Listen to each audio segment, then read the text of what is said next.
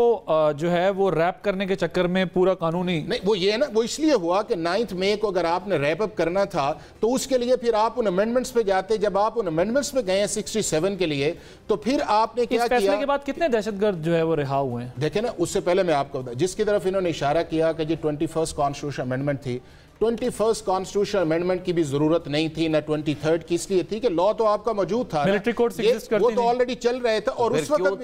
بھی میں آپ کو بتا وہ اس لیے آبجیکٹیو آیا کہ آپ کا عامی پبلک آیا اور اس کا ایک پرسپشن دینے کی کوشش یہ کی گئی، ترمیم کی ضرورت وہ اس لیے دی گئی کہ اگر آپ نے ان لوگوں کو ٹرائی کرنا تھا تو آپ نے کہا جی 175 کی کورٹس کے اندر آنا چاہیے،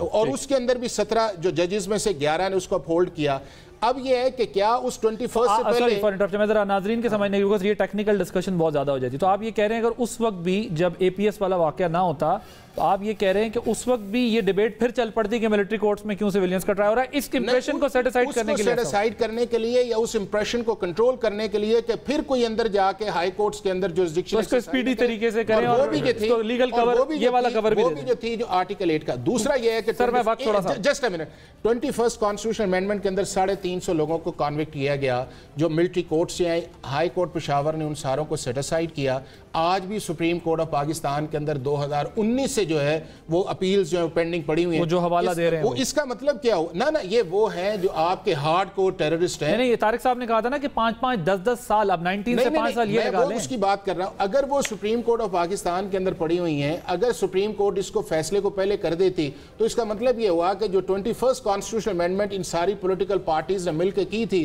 اس کا تو پھر افیکٹ آیا ہی نہیں ہے نا، اس کا تو افیکٹ یہ تھا کہ 350 بندے آئے تھے، ان کو آپ ٹرائی کرتے۔ دوسرا ایک ڈیویشن کی ہے سپریم کورٹ نے اپنی جورسپروڈنس کے اندر، اپنے سیٹلڈ پرنسپلز کے اندر 17 ججز سے لے کے 5 ججز تک ہے، اور جن چیزوں کے اندر ہے ڈیو پروسیس آف لا کو بھی سپریم کورٹ 47 سال کہتی رہی ہے۔ تو آپ کو لگتا ہے کہ یہ اپیل میں کوئی چانس اچھا کیس ہے سپریم کورٹ کا؟ میرا خیال یہ ہے کہ فیڈرل گورنمنٹ کو پراپر اسسٹ کرنا چاہیے۔ جو کچھ یہ کہہ رہے ہیں نا آئین کی یہ جو تشریح فرما رہے ہیں، یہ میں اس کو نہیں، سپریم کورٹ کہہ رہی، میں نے تو ایک لفظ بھی ایڈ آن نہیں کیا، جو میں نے بولا ہے وہ پاکستان کی سپریم کورٹ 48 سال سے کہتی ہے۔ بات تو کرنے دیں، صرف میری طرف نہ آپ کیجئے گا، سپریم کورٹ جو آپ نے کہا ہے نا، میں اس کو misinterpretation of the judgment and misinterpretation of article 8 کہتا ہوں۔ وجہ یہ ہے کہ آرٹیکل 8 وہاں پروٹیکشن دیتا ہے آرمی ایکٹ کو جہاں جو لا آرمی پرسنل کے اوپر اپلیکیبل ہے، سیولینز کو جو فنڈامنٹل رائٹس پروٹیکٹڈ ہے، فیئر ٹرائل، ڈیو پروسیس، نہیں یہ دونوں امینڈمنٹ اس وقت بھی سر ایک موجود second sir, independence of judiciary, وہ کانسیپٹ آپ نے پہلی دفعہ لا کی وائریز کو چیلنج کیا اور آن دی ٹچ سٹون آف آرٹیکل 8 اس کو ختم کر دیا۔ مجھے بتائیں کہ جو سیولینز کام کر رہے ہیں ملٹری انسٹیٹیوشنز کے اندر، اب اگر وہ کسی اسپناج میں، کسی اور ایکٹیویٹی میں، اسپائنگ میں، کسی چیز میں پکڑے جاتے ہیں تو ان کا کدھر ہوگا ٹرائی پر؟ نارمل کوٹے موجود ہیں نا، تو وہ جو ڈاکیومنٹ وہاں سے بندہ اتنے ظاہر سیکریسی وہاں پر کس لیول کی ہوتی ہے، آپ کو لگتا ہے کہ ہماری سیویلین عدالت جو ہے وہ اس لیول کے مسئلے کو ایڈریس کر سکے گی؟ دہشت گردی کی عدالتیں ہیں، اسپیشل کورٹس ہیں، اسپیشل جج سینٹرل ہوتا ہے آپ کے پاس تمام عدالتوں میں، آفیشل سیکریٹ ایکٹ میں آپ اس کے خلاف پروسیڈ کر رہے ہیں، بہت سارے کیسز میں آپ کرتے ہیں۔ سر ریاض بصرہ کا کیس جج سنتے تھے؟ ریاض بصرہ کا پھر کیا انجام کیا آپ نے؟ نہیں سر، میں تو کیس سننے کی بات کر رہا ہوں، انجام پہ بعد میں آ جاتے ہیں نا۔ جو جج نہیں سن سکتا یا نہیں سننا چاہتا تو اس جج کو چھوڑ دینا چاہیے، تو یہی تو ہوتا ہے کہ پرابلم یہ ہے کہ کیس پینڈنگ میں جو ہے چلا جاتا ہے۔ 30 سیکنڈ بات ہوں، سمپل بات یہ ہے، قانون نے اور آئین نے ایک طریقہ کار دیا ہے، آپ اگر سمجھتے ہیں کہ آپ کے جوڈیشل سسٹم میں کمزوریاں ہیں، سارے بیٹھ کے اس کو ریموو کریں۔ آپ دیکھیں جہاں دہشت گردی ہوا کرتی تھی نا، وہاں ججز کے نام نہیں ہوتے تھے، ججز کی تصویریں بھی سامنے نہیں آتی تھیں، ججز کے نمبر صرف آتے تھے۔ آپ کریں نا، پھر پروسیڈ کریں، اور آپ کے ہاں جسٹس سسٹم کو امپروو کریں۔ یہ طریقہ نہیں ہے، صرف ایک بات، یہ طریقہ نہیں ہے، باہر فرض کرو 10 بندے مرڈر ہو گئے ہیں، تو آپ کا کیا گارڈ آج تک نہیں ہوا؟ جو 10 بندے مرڈر ہوئے ہیں آج تک ملٹری کورٹس میں نہیں گئے، کوئی یہ کر لینا، یہ تو وہی ہے جو آپ کے اس 5 ایریاز کے اندر ہیں۔ پھر آپ بیچ میں نہ انٹرپٹ کریں، مجھے بتا دیں، ہم ان کو کہیں گے چونکہ بہت بڑی دہشت گردی ہوگی ہے، اس کو اٹھا کر کے آپ ملٹری کورٹس میں لے جاؤ، یا آپ کے گارڈ کو اجازت دے دیں کہ جی ان کو گولی مار دو، چونکہ انہوں نے میری آنکھوں کے سامنے مارا ہے، قانون کے مطابق آپ نے چلنا ہے کہ اس کو سارے بیٹھ کے ایمینڈ کریں۔ وہی بات میں نے کی ہے کہ جب تک ایمینڈ نہیں ہوتا، جب تک وہ سسٹم ٹھیک نہیں ہوتا، اس میں نقائص موجود ہیں، اس وقت تک ملٹری لیکن اب تو کورٹ کا فیصلہ آ گیا نا نہیں تو پھر پورا کرمنل سسٹم ختم کر دیں، آپ دے دیں پھر ملٹری کورٹس کو دے دیں کہ وہ فوجی عدالتیں سارے کیسز کو چلائیں۔ یہ ہے کہ 9 مئی کے واقعات میں جو ملوث لوگ ہیں، جو انہوں نے آرمی انسٹالیشنز میں حملے کیے ہیں، ٹھیک، ان کے کیسز ملٹری کورٹ میں نہیں چلنے چاہیے، پاویں ملٹری کورٹ ختم ہو جائے، سارے دہشت گرد باہر آ جائیں۔ Thank you so much doctor Tariq فضل صاحب۔ عادل عباسی صاحب یہ کہوں گا کہ ہمیں نیشنل سیکیورٹی کو اور اس طرح کے ایشوز کو اس کو پولیٹیکل میٹرز کے اندر نہیں انوالو کرنا چاہیے، اور وہاں پہ سپریم کورٹ نے فیصلہ کر دیا ہے اور کانسٹیٹیوشن کی کمی کی وجہ سے میں معذرت چاہتا ہوں۔ حافظ احسان احمد صاحب شکریہ، شعیب شاہین صاحب آپ کا شکریہ، آپ تینوں کا بہت شکریہ۔ ناظرین آپ نے پروگرام دیکھا، عادل عباسی کو اجازت دیجیے، اللہ حافظ۔